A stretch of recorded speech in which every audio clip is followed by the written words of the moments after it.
Okay, let's go ahead and get started. I see some questions in here. Also have some things of my own that we've saw on Facebook, over the past week that I'll try to cover as much as I can as well. Okay, so first thing, we'll actually answer your questions first, and then we'll go into the stuff that we've seen on Facebook. So the first question is, will you be touching on the weekly status report that Josie teased us with in the Facebook group? I can go over Smartblocks a little bit. I don't know exactly how she set that up, but I have an idea of, things that you could do for sure. So if you want to get with her on Facebook and just ask her for more detail, I'm sure she'd be happy to tell you more about that. But I will show you Smartblocks and how they work. So let's go ahead to a email template real quick, and let's try to find one that actually has some meat in it. Okay, so here's a sample email. Now in her case, she had, and I don't have a picture of it, but basically she had little check boxes here, or like a little critical sign before the item. So it was like what you have and what you don't have in the transaction. So instead of using the one sheet, she was using an email that said something like, do I have this document or do I not? And then it was kind of like a weekly or daily update to the agents. The way you could accomplish that is just typing in all your different documents in a line here. And then the smart block that would go in front of it would actually be, let me show you the smart blocks here. So let me say, here's smart blocks. Control S is the shortcut to that. And then you can come over to the smart block, and you can actually just have a smart block of just a symbol in it.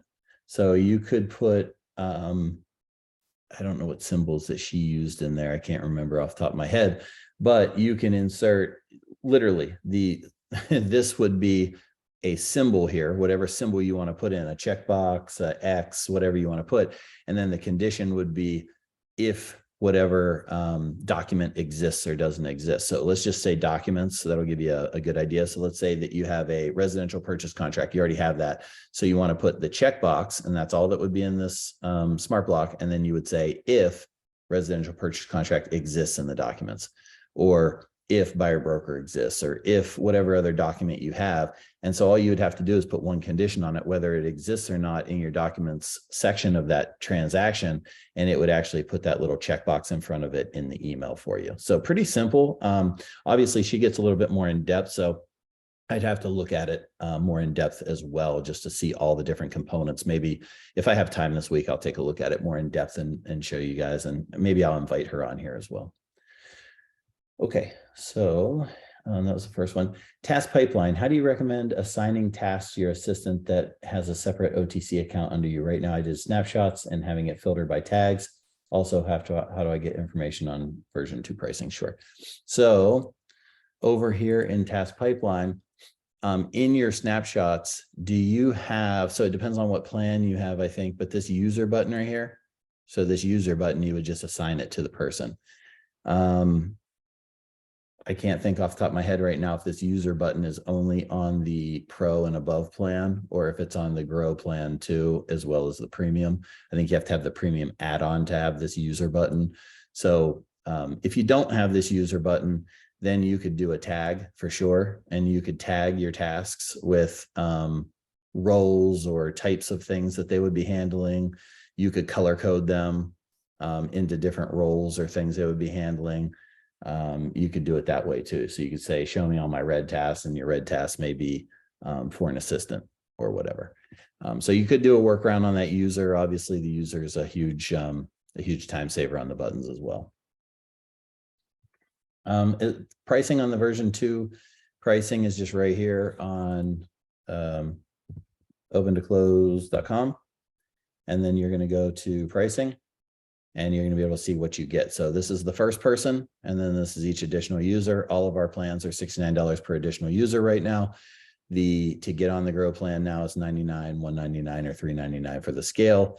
Obviously, it gives you different varying features. This is you're going to be able to scale up your business quite a bit on the top tier plan, where you'll have some limitations, obviously, on the bottom tier plan of just certain features that are heavy on computations and things on the background that cost us money that we had to put in a top tier plan. So automated triggers, conditions on task triggers, things like that. That's all going to be on the top tier plan. Middle plan, some of the highlight features here are DocuSign integration, webhooks, unlimited, a lot of unlimited. So on this plan, you get, on the Grow plan, you get like 3 triggers per task. You get 4 intake forms. You get a lot of limited things on the middle plan. It's pretty much all unlimited on those things. And then once you get to the scale plan, now you're getting into that automation. Okay. And just so you know, if you want to be on that automation plan, you just email or hit the little purple button down the bottom right-hand side of your screen, chat with our support team, or email help@open2close. Don't email support@open2close. Everyone keeps doing that. It's help@open2close.com. That goes to the support team. You'll get taken care of a lot faster than if you mistype that. So, okay. And that is a great idea to have all these snapshots made up, like you were saying. It's a great way to chunk down your day. A lot of people I even see put like a 1 period and then what it is, 2 period, what it is, and they'll actually go through their day and importance of how they set up these snapshots. So they'll take care of all the tasks in snapshot 1 first, and then they'll go to 2, then they'll go to 3, then they'll go to 4. So there are some cool things, definitely strategy questions like that post in Facebook, and a lot of people have different ways of doing it, and one may make a lot of sense to you. I'd love to see some best practices for Subtasks. Yeah, Subtasks, interesting. It's brand new. We haven't put a ton of thought into it, so this is going to be pretty rudimentary. Great question for Facebook as well to get users that start adopting this. For me, it's anything that I don't need a trigger for.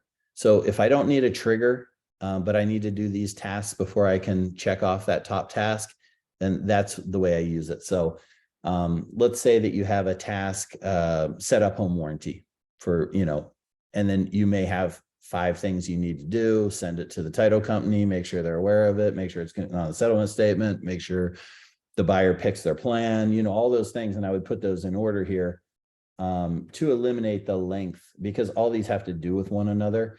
Now, if the due dates are very different, I would not include them in subtasks. So anything that the due dates are going to be very similar, or all the subtasks are going to be taken care of in kind of a group almost, or at least within 1 or 2 days of each other, I would probably tend to put those more in subtasks than I would something that's like, trying to think of a good example here, but something that might happen at the very beginning of the transaction and the last subtask would take care of it at the bottom of the transaction. In that case, you may want to use parent-child relationships instead. The advantage to using the parent-child relationship is that you can have them wherever in the transaction, and you can also use the triggers. So when I check that task off, you could have an email sent out. The subtask right now, just because it's a new thing and we didn't include the triggering on subtasks. So they're a little bit more limited right now. We just put them in there because it was the #1 requested thing in our idea lab. So we wanted to add that for people that had some ideas, but Sarah, if you don't mind, that'd be a great Facebook question to pop up there and see how people are using it so far, since it's so new. And just to piggyback on that too, I do see some users that have taken what they built out in their internal details for tasks and converting those into subtasks instead. So that way they can have that a little bit more visible, and that accountability piece of not being able to check off the task until those steps have been completed. So if you're using internal details, you may be able to, again, convert some of those to subtasks. I was just seeing something here. Oh, so this is interesting. Yeah, that's actually a good suggestion that I never thought of, is if you had steps to this task that you could have on here. So like if you're training a new TC, maybe you have like 7 steps to get this one task done. One of the things that I always do in my internal details is I'll put a link to like a private YouTube video where they can actually watch a video on how to do it. You can't click on it and do that, but what you can do is triple click on this, right click, and then say go to, and it will open up a new tab and it will take you to that. So if you wanted to create Loom videos or YouTube videos on how to do something with a list of those things, you don't have to sit there and check all 10 of them off either. You could just say complete all, and it's going to ask you yes, and it'll check off all 10 or 11 at a time. So it's not a huge time suck to have a bunch of instructions in here if you needed them to be in here. So, all right. Okay, next question. Property triggers and the biggest plan. Let's tackle that a little bit later in the conversation. Let me sideline that one for a little bit, just because it's a little bit more in-depth topic. So yeah, let's get to that in a little bit. Why isn't my info in follow-up boss pulling into OTC? Number one reason why you're oh, wait a second. Why isn't it pulling in from FUB to OTC? Yeah, we don't do a sync from FUB to OTC. It depends on what type of information.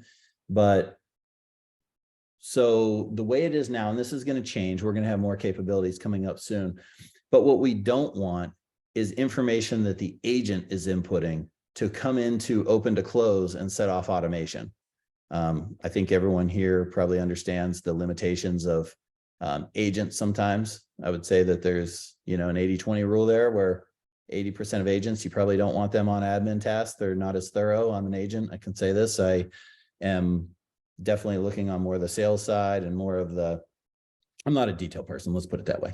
So, and that's what I find with agents. So what we don't want is them putting in incorrect information or something. They don't take enough time on something, or they don't know what something is and they type it in there.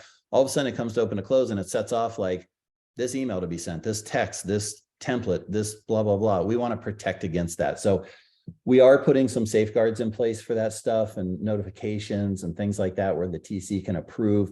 But we're a little ways down the road from having all that figured out. So for right now, besides the contacts coming into intake forms, there's not much that comes in from follow-up boss. So it's better to create the transaction and open to close, push it over to follow-up boss to create the transaction and follow-up boss, push the emails, notes, texts, all that stuff over to follow-up boss. So start and open to close, push everything throughout the transaction over there so the agent has visibility on it, but the TC can just work and open to close, and that information is automatically being pushed over there during the transaction. Why isn't the deal auto syncing? So deals don't auto sync. We don't know what you want in there and what you don't. And the way that the API was structured, basically you have to go into, let me just go into a transaction so I can walk through this real quick. Let's see here. Let's go to Zoom. Is going to slow us down today a little bit, it looks like. Let's see. Okay, so follow-up boss. So deals, you can use an API and follow-up boss. It's going to pull in, you can use a field map to map the fields from open to close over to follow-up boss. You can use the deal fields, which I think are super important. Don't use the fields down on the left anymore. Those ones should be used for things that don't update on every transaction, like kids' names, whatever. This all information will push over to follow-up boss.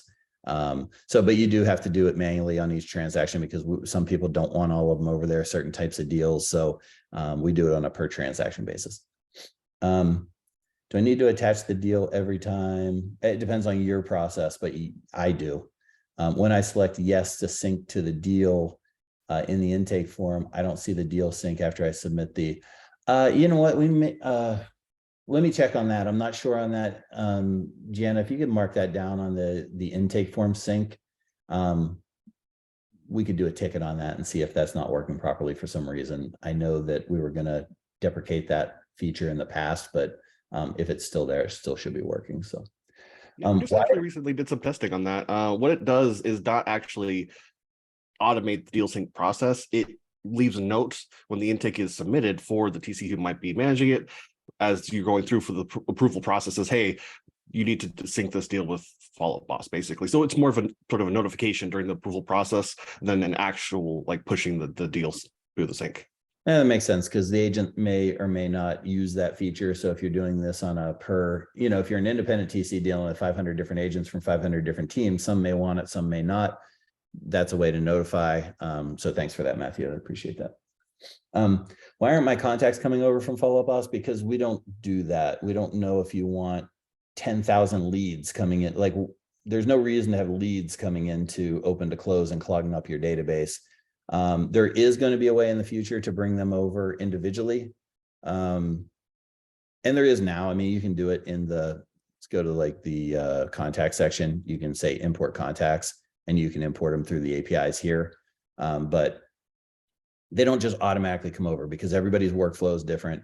And I personally would not want that. I have 90,000 people in my follow-up boss. I do not want all those people that may never materialize to a client come over and clog up my transaction database.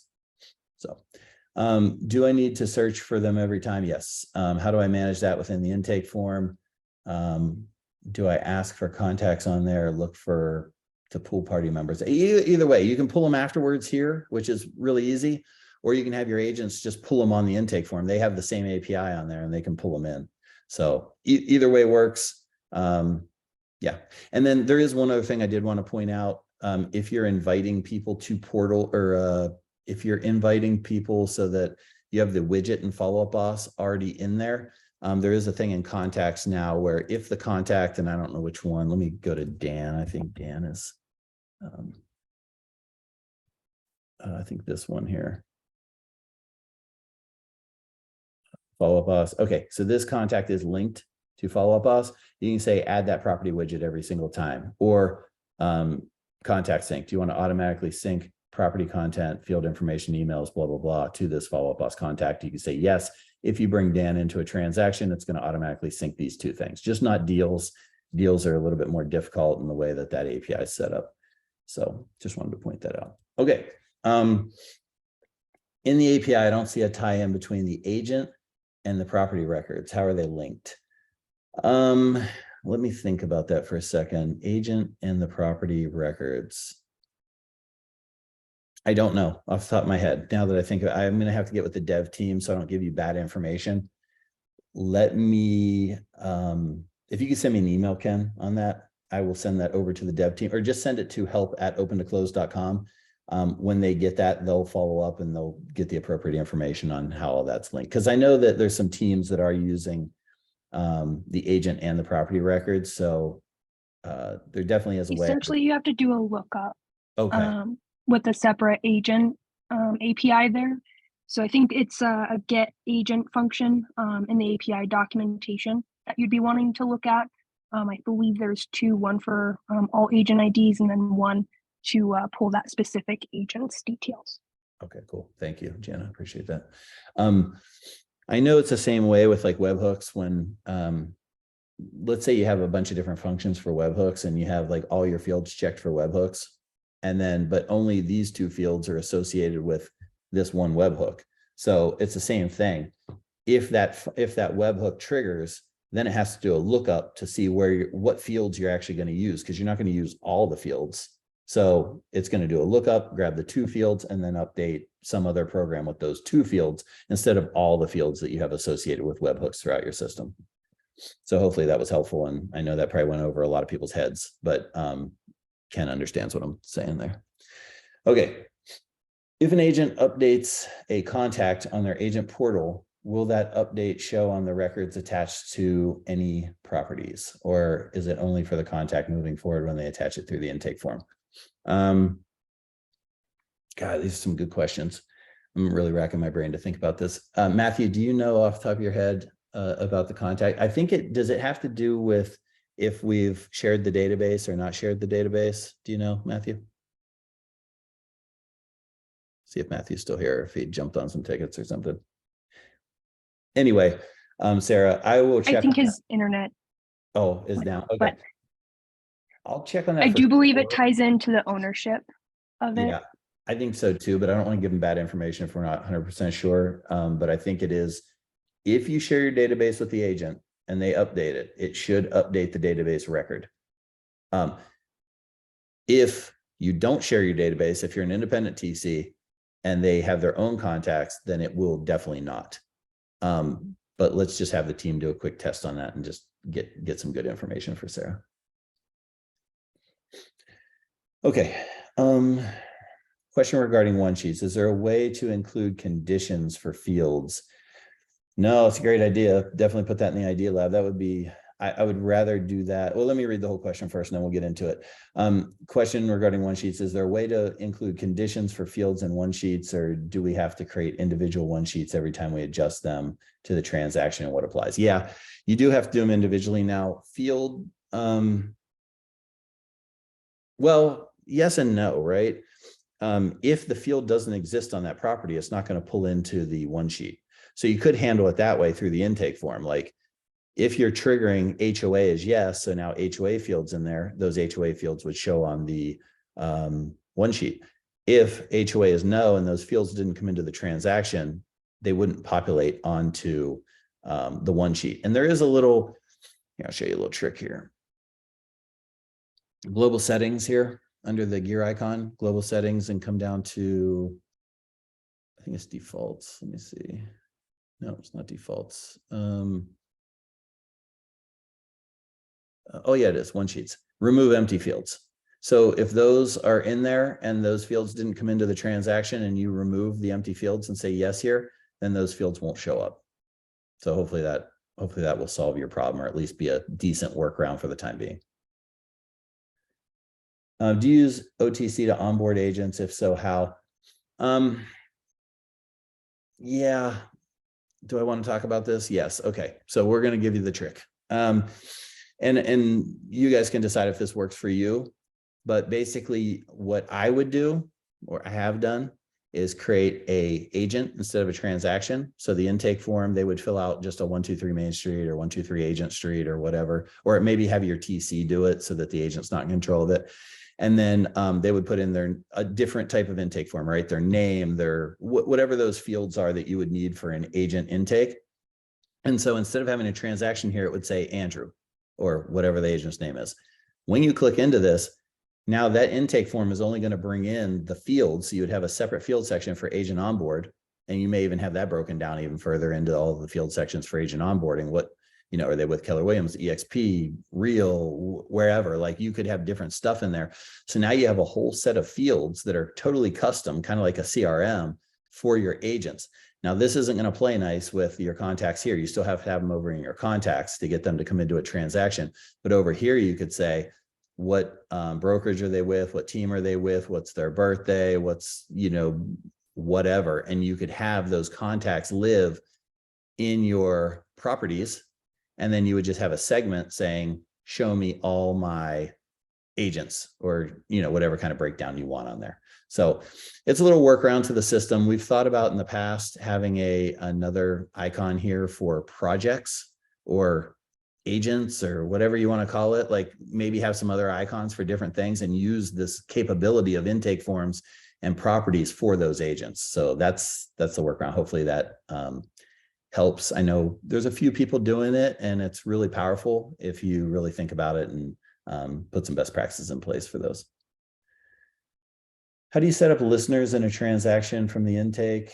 Well, listeners from the intake, let's talk, we'll get to Sarah's question again about property triggers, and then we'll explain what a listener is and how the intake plays into that in a little bit. So I'm going to skip these top two questions for now. I'm going to keep going, and then we'll circle back on those. Can you or someone else show how they manage the active listings? And then when they go under contract, do you submit a new intake on the under contract? Can you get info pushed over from the active transaction? Yeah, so great question. This comes up all the time. My preference is to have all active listings, all, under contract, whatever, so I can parse these down. You could even put like a little L on your listings, or you could have a color for listings versus under contract, or you could have whatever, because you're going to have two of the same address, right? You're going to have the 123 spear here, and then you're also going to have another 123. Black maybe listing, blue maybe under contract, or whatever you set it up to be. Or you could put something in the name like listing, CTC, or whatever you want to do. There's a million different ways you can do that. I prefer the two intakes because I have different information. So when my agent submits that listing, they're going to have some information. When it goes under contract, they're going to have more information. Right now, we don't have a way to put multiple intakes into the same transaction. That's a back burner project that we kind of work on sporadically, maybe in the future. But for right now, I keep listings here with that information. And then I keep, so what you could do, you could come over here and say, let me go into a transaction here. Go to this one. And what you could do is when it goes under contract, you could say, where was I going with this? Oh yeah. You could say duplicate. You could duplicate it, rename it, or put a color on it, or whatever you want to do to distinguish that this is the under contract. And then if you're lucky enough to have the scale plan, you can have your triggers come in for under contract intake, basically, it's basically like another intake form in here. And you could have that apply template for under contract buyer, blah, blah, blah. All of those triggers come in and basically they trigger just like an intake. The only difference is they're going to go to the health bar for you to review before they come in. You're going to have to actually say accept, accept, accept, accept. So that's the one, if you want to call it a negative, small negative there. But it's just because this is already a transaction and we don't want people accidentally entering things that didn't apply and then you have to delete it out and it ruins things. So two different ways to do it. I like the way of having two different transactions. I don't need a lot of my listing data. I know some states, they like a lot of people tell me it's just imperative to have all your listing data in the contract to close. If that's you, fine. You know, do it whatever way you want. For me, it's not imperative to have that listing information in there. So what I do is I just do an intake for the listing and an intake for the contract to close. But like I said, you can do that duplicate and then have all those triggers in there to apply, and then you'll be in the same transaction. Here's the biggest thing to watch out for if you decide to do the duplication. Keep the listing the way that it was, okay? Still keep that listing, because if that person cancels, what are you going to do? You can't get that information back to the way it was on the original listing. Don't delete out that listing or don't change the listing. Like if this is your listing, hold on, let me go back in here. If this is your listing, don't not duplicate it and just put in like another under contract triggers, because now you have all this new buyer information in this one transaction. You don't have a record of what the listing looked like before it became a transaction. And now you could get in some hot water because there's no like graceful way to take out that information. And maybe you want to save that information that it was a terminated contract. So for me, it's really easy. Now I just go back to the listing, say, or I'm sorry, I go back to the contract to close one and I say terminated, and then I just go back to the listing and turn it back to active. And now I'm right back to where I started. So I think it's a very clean process. Feel free to throw any follow-up questions in there. I know that's a lot of information I just threw at you there. I'm happy to do that and brainstorm. I'm excited about subtasks and other updates. Cool. I'm excited too, Sarah. We've been trying to, we always try to listen. I mean, I know there's some frustration out there. Some people want a certain thing and they don't get it fast enough. Just know on our side, we're not trying to be against you guys. We have to look at each individual update and see how much of our user base is it going to affect in a positive light, and how much time and resources is it going to take to develop, and how much time and resources is going to take to maintain after the fact. That's a big one that people don't think about, is a lot of these development pieces that we do take a lot of time and money after the fact to maintain. And so all of those things come in. We do something called a RICE score, which is basically like analyzing each thing before we put it in the program. So just bear with us, be patient. I know some people just aren't getting what they want, but we try to hit so that we're hitting the most people. Okay. But I'm excited about Subtasks too. I think there's a lot of applications, and I think we could grow that in the future to make it even more powerful. Is there a reason why my task view is missing details below the task title, such as due date, when I go into a property file? I noticed this comparing my view to other coworkers. Is there a setting that would change the view of the task tab when you're in a property? Well, let's head over there for a second and look at what is possible. So in tasks, you got a couple different filters, okay? Obviously, this filter shows you your active tasks, your completed tasks, your deleted tasks, and your options. Your options are things like delete this one template or delete all of the tasks in the whole transaction. Just be careful with that one. You do have the ability, sorry, Zoom is just ridiculously slow today, so we're gonna bear with it. But we have this one, this button is basically gonna show you all of the stuff down here.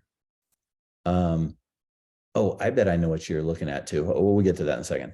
Click on this. I can see scheduled or user sorted. Up here, I can just say, just show me one of the tasks. Here, I can say, just show me the tasks associated to Adam. Obviously, here is tags, colors, ones with triggers, and critical. What I think you may be talking about, now that I think about it, here is under the global settings, and we'll go to task settings. They may be seeing a full, and you may have it on collapsed. Okay, so check this and make sure that both of them are on the same. If you could be a little bit more, oh, you did say due date. So is there a reason why my task view is missing details below the task title, such as due date when I go into, okay, so let me go back over there and just look at that real quick and see if that would happen. Okay, so tasks. Okay, so under the task title, like due date. Well, due date should always be there. If this is missing, we have bigger problems. Email, help it open to close, or hit the little purple widget down here and let's talk about that. Send us a video of what you're looking at. With your permission, we can get in your account and check it out. If you're talking about things like this, subtask, child, the link, you know, this stuff, well, then that, the conditions, that would be just because it's expanded or collapsed. So yeah, give us more information on that in a video and we'll tackle that through support for sure. So if I import contacts from FUB on the intake form, does that connect them under the FUB integration on the property? Does that connect them? Yes, it does. So anything that comes in from the intake form is going to have what I showed you there under that More tab. Yep. Oh, the area under the More tab. So this one. Let's see here. So if I import the contacts from the intake form, does that connect them? No. So not under the More tab. Where it will connect them is on the contacts. So if you go into your contacts and look at that contact that you pulled in, it will have that follow-up boss page where you can automatically add them here and here to the widget. But just by bringing them in from there, it doesn't automatically, because we don't know that you definitely want this to show up in every single contact in FUB. You know, some people just want like it in the husband or in the wife, or they want it on the escrow officer and the attorney and the inspector and everyone. So like, it's really personal preference on how you have that set up. The one thing I would say is if you're not seeing stuff in your widget, like information in your widget, make sure your role is set. This is a very important piece. Make sure this role set, and I always create one for FUB agent, so it's not like buyer seller. This FUB agent, the reason I have that is because I want the agent to see everything. I want them to see timeline, fields. I want them to see all the contacts. I want to see documents, be able to upload, download, tasks, complete, you know, all that stuff. Like I want all that stuff in there. So I created one called FUB agent, and I just assign that to everyone in the widget so that I get a full view, or the agent gets a full view of what's happening in the transaction. So, but no, it doesn't automatically just put these in, because there would be like 10 of them in there that may be living in FUB, and then you'd have to delete them out every time. So we just let you put in whatever ones you want to put in. Okay. Under the FUB integration on the property, do I need to connect the, I guess, add the buyer under the contact sync, add the buyer's deal under the deal sync, and add the widget to see the information populate? My widget isn't showing any information. Lets me see the property address, but I can't select anything. That's because of this. That's because of this role, and you haven't set a role that has permissions. So when you go into these permissions, you gotta pull these over. You gotta click on these. So like contacts, I click on it. Now it's in here, and now my buyer can see this buyer role. Shouldn't say my buyer. The buyer. If you set this buyer role on someone, then they can see whatever you give them access to. So you can turn this off or turn it on or whatever you want. Okay.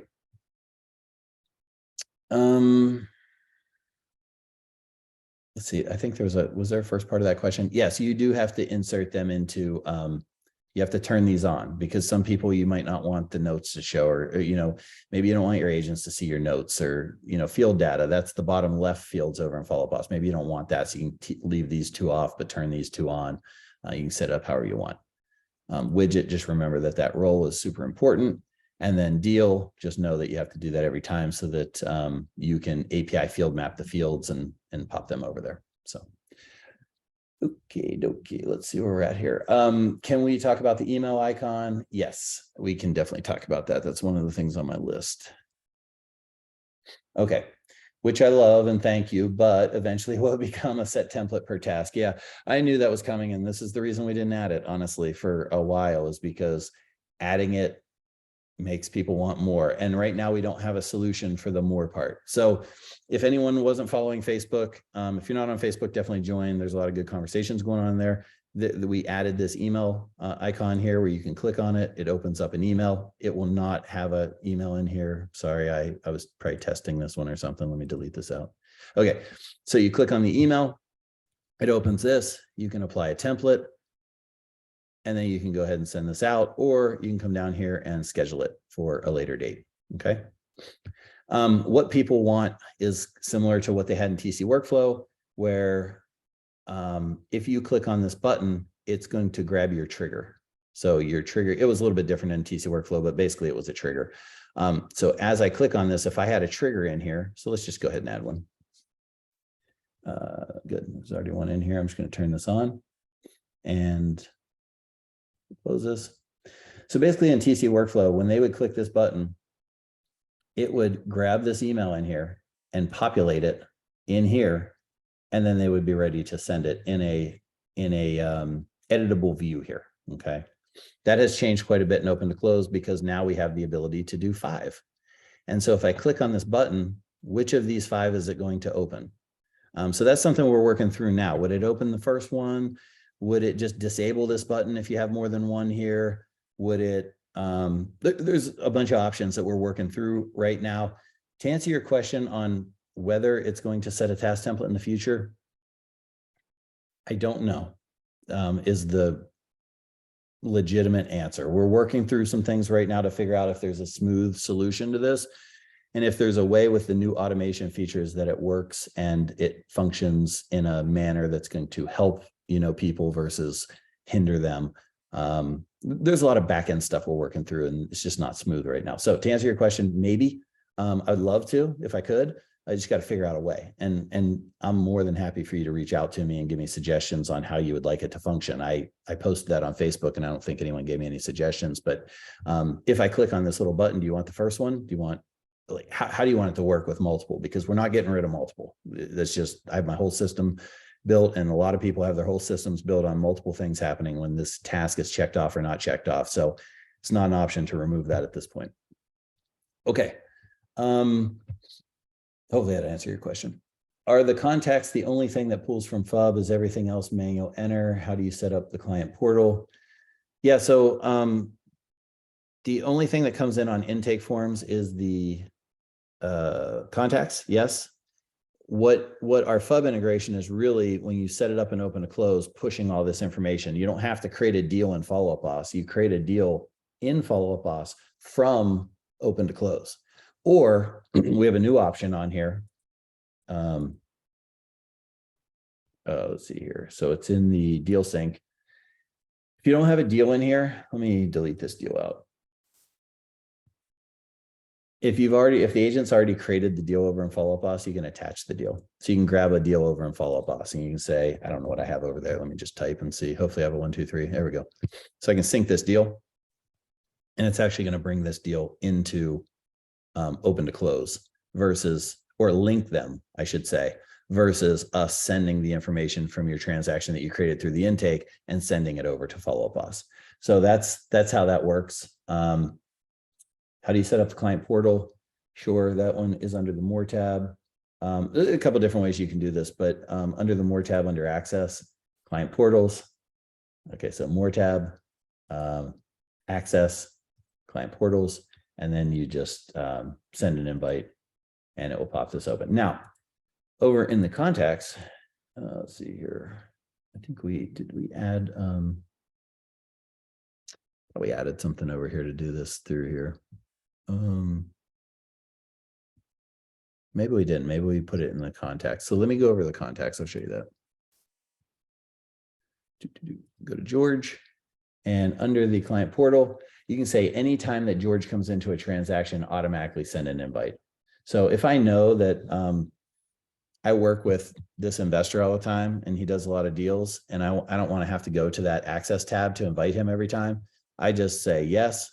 And then it's going to say, what role do you want him? Maybe he's always a seller, he's always a buyer. If he's not one of these, just don't set the role. You'll have to manually do it. But if he has a set role, then you can do that and you can send it off to him. Or you may have a special role just for him, so you don't have to do buyer and seller. Maybe it's, well, yeah, you'd have a special one, maybe investor or something like that. And then you give them access to almost everything. So you can do whatever you want there.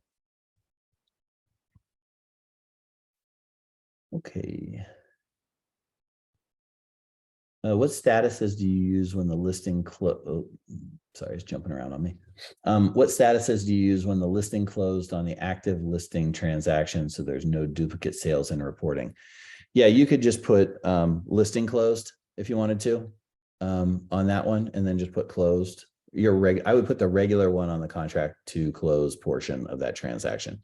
Your listing is just, under contract, and then,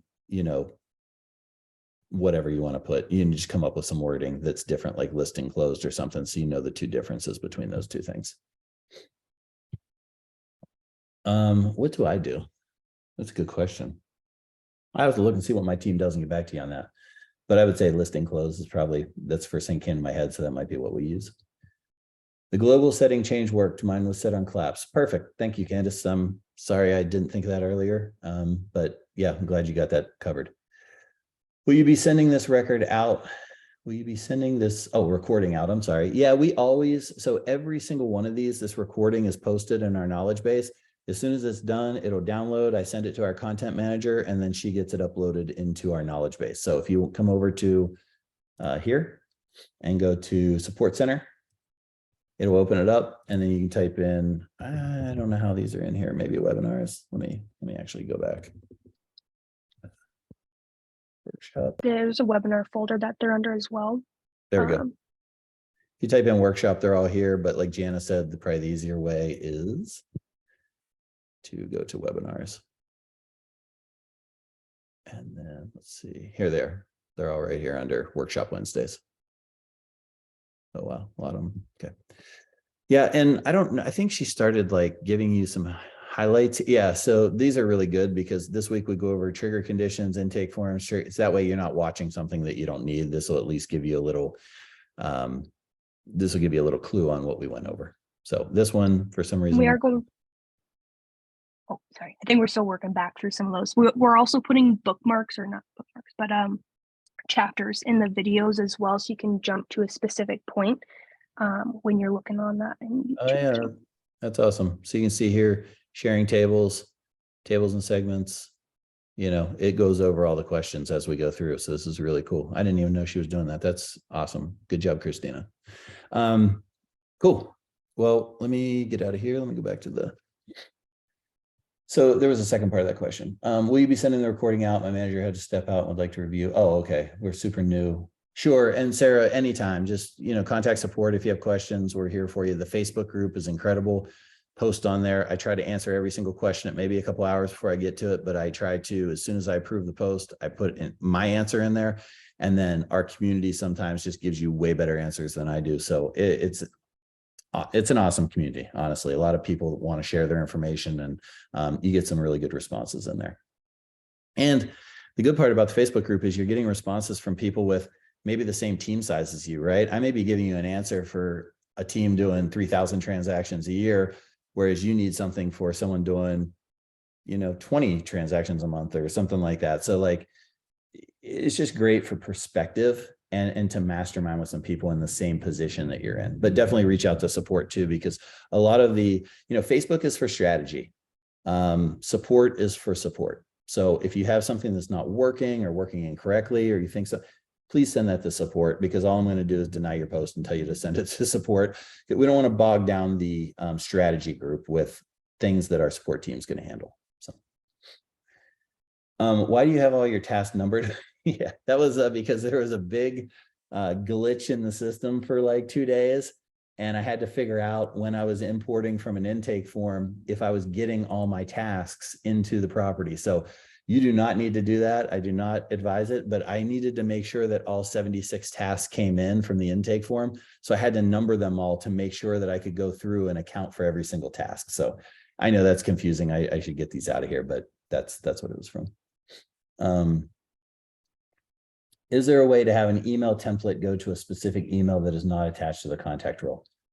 Let me reread this and think about this. Is there a way to have an email template go to a specific email that is not attached to a contact role? For example, we have an email that needs to go to a city department every single time, but there doesn't need to be a contact role associated.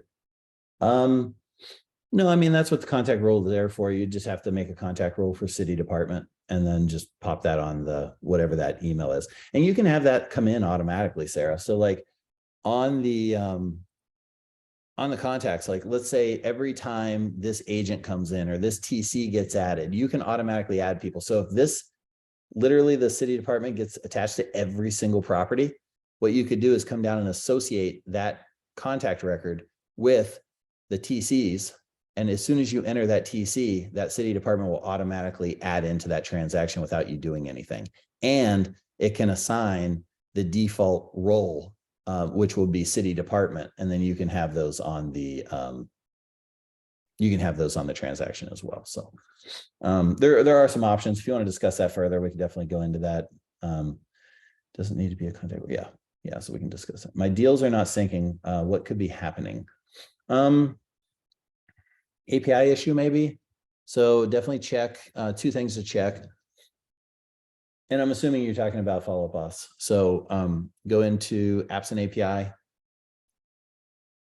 Make sure your API key is incorrect or in here correctly. It's not incorrect. And then over in Follow-Up Boss, make sure that you have the integrate. Let's see, you don't need anything over there. You do need to turn on the widget. If you want the widget, you do need to turn on the integration over there. And then just make sure that's good. If that, if those two things are good, send us a video of what's happening. Show us Follow-Up Boss, show us this. They'll probably send it to me because I'm kind of I use Follow-Up Boss in my own business. So I'm kind of the Follow-Up Boss answer guy for the most part. Go ahead and send me a video, make it as detailed as you can, and I will go through that and we'll troubleshoot why they're not syncing. It's probably something pretty simple that we'll figure out. On the scale plan, do you apply a trigger template when the transaction terminates? Yeah, I'm going to cover all that. Yep. So let me skip that. Sorry, I keep skipping these trigger templates because I'm going to hit all these at one time, which will be good. Sarah, we implemented, this is from Allison to Sarah. Sarah, we implemented a trigger email on a task to be able to assign to specific email, not a role. So reach out to Allison on our Facebook group or wherever, and she can go more into that with you if she's willing. That's nice. Thank you. Is there a workaround when importing contacts using business information? For example, our emails are directed to title with the email in the contact for business office side. The templates do not pick up that email. Has to be on the personal side. We're about to import contacts and we'll have to switch everything over from business to personal to pull in the right party. Yeah, I would say that switch them. We're probably going to switch the UI. Me and Jana were just talking about this actually, but we're probably going to have to switch this UI in the future and change our nomenclature from personal details to something else. And then the business details would be, this would be like main details or primary details, I think is probably the correct way to put it. This would be business details of stuff that maybe you don't use that much, that you just want to put here or there, but this would be your primary. So yeah, if you're inputting those, and if you really have personal details, like really their personal cell phone, really their personal stuff, and you're like friends with them, well, maybe they're in your phone, or you could just create another person and maybe name it Michael Jordan with a P in parentheses or something like that, that you typically don't use for transactions. And that's just for a holding tank for that personal information. But our bad that I take responsibility for that. When we started this, we put personal in there and it really shouldn't have been. It really should have been primary. To turn that ship and change it is going to be really difficult. And so it may take some time, but just know that this is primary, not, probably not personal so much. So my fault. I apologize. If I can do anything to help you guys, let me know, because that was, that's a faux pas on my side. Okay. Let's get into, what time is it? 12:50. Okay, perfect. Let's get into triggers. So for any of you that don't know what triggers are, they are automated pieces that, how do I want to say this? They are, instead of using tasks, you can have the system watch for when things are done. So like you can have, here, let me open one of these up. It'll be easier to explain like this. If it's a buyer, if the buyer exists on the property, send this email. 7 days before home inspection at 12:45 a.m. Doesn't make a whole lot of sense to send someone something at 1 a.m., but this is just a demo example. So if there's a buyer on the property, I want you to send this email. So this is the only thing that needs to be true for this, and it's going to pop up here in your make your health bar red. So it's going to say, hey, there's something needs done, which that's what red means. No red before bed. Red has to be done before the end of the day, every day, hopefully. If not, there should be a good reason why it's not done, because you said it was assigned today or previously. So you can create as many of these roles. You can create if conditions too. Like if I click or conditions, I'm sorry, I saw the if here. If you click here, it's going to create a child condition. So it could be if this is true or this is true. So you can create and or the whole way down. And basically, it's just a way to not have to go to a task list every single day and look through the tasks on every transaction. It's like, just let the transactions tell me when I need to do things. So what I did was I made, just like your task templates, you make trigger templates, and then you make them small. So like if there's an HOA, the HOA triggers will come in, just like your tasks. If there's HOA tasks, you only want to bring in your HOA tasks. That way you can trigger them from the intake form. Same procedure in the intake forms. You can bring certain trigger templates into the transaction by the conditions in that. And then you can also have your secondary conditions, which is kind of cool. This is almost like a second intake form to a certain degree in the trigger menu. You will not even see this trigger menu unless you're on the scale plan or you're on the beta, which is going away. And we've been slowly taking away access to that. So let me go through these questions in specific now that I kind of gave a general overview of how this works. So basically, if all these conditions are correct, or if it's an or, one of the conditions are correct, it's going to say, hey, you need to send this email. Now you don't have to go in and manually look at tasks. You just have to wait for the system to tell you, because you've changed a field, you've changed a contact, or you've changed a document. And now it's scanning through those on every single time you update something in the system. It's scanning through to see if you need to send an email, add a template, add fields. So one of the questions was talking about listeners. We don't have necessarily listeners in the intake form triggers. What we do have is listeners on this trigger menu. And what listeners are, you'll see this little solar button here, like, hey, we're listening, sonar, I mean, not solar, sonar button that's saying, hey, we're listening to this. So anytime, these are automatics, right? So like a lot of people were like, why can't you, if the conditions met, why can't you just apply my template? Well, that's very destructive to add a template, because if I take that template, say I add one and I remove it, now it may be removing a template that you've checked off 12 things to, right? So, and you can't get that back. You have to do a lot of manual work to see which ones you've checked off. And now that you have a brand new one with all the checkboxes again, you got to figure it out, recheck them, make sure the trigger emails don't go out if they're automatic. It could be very destructive. So that's why we only do this with fields right now. But fields, the cool part about fields is like if, and this isn't a good example, so let's delete this. But let's just say the condition was if